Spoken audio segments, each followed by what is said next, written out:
Hi ಎಲ್ಲರಿಗೂ ನಮಸ್ಕಾರ. ಇವತ್ತಿನ ರೆಸಿಪಿ ಬಂದು ತರಕಾರಿ ಸಾಂಬಾರಿಗೆ ಏನೇನು ಬೇಕು ನೋಡ್ಕೊಂಬರೋದ.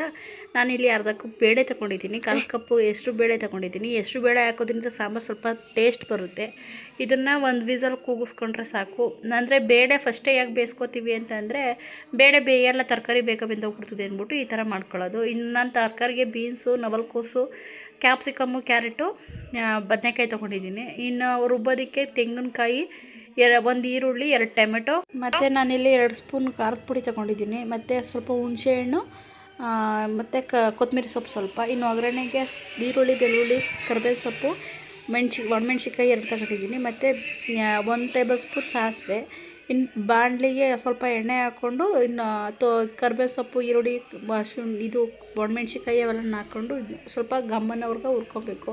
ಮತ್ತು ಇಲ್ಲಿ ಫಸ್ಟೇ ಕೂಗಿಸ್ಕೊಂಡಿದ್ವಲ್ಲ ಆ ನೀರಿದು. ಇದು ತರಕಾರಿ ಎಲ್ಲನೂ ಫಸ್ಟೇ ಒಗ್ಗರಣೆಗೆ ಹಾಕ್ಕೊಂಡು ಸ್ವಲ್ಪ ಇದು ಮಾಡಿಕೊಂಡು ಆಮೇಲೆ ರುಬ್ಬಿರುವಂಥ ಮಸಾಲೆ ಹಾಕ್ಕೊಂಡು ಲಾಸ್ಟಲ್ಲಿ ಬೇಳೆನ ಬೇಯಿಸ್ಕೊಂಡಿರ್ತೀವಲ್ಲ ಅದನ್ನು ಮಿಕ್ಸ್ ಮಾಡ್ಕೊಳ್ಳೋದು ಅಷ್ಟೇ.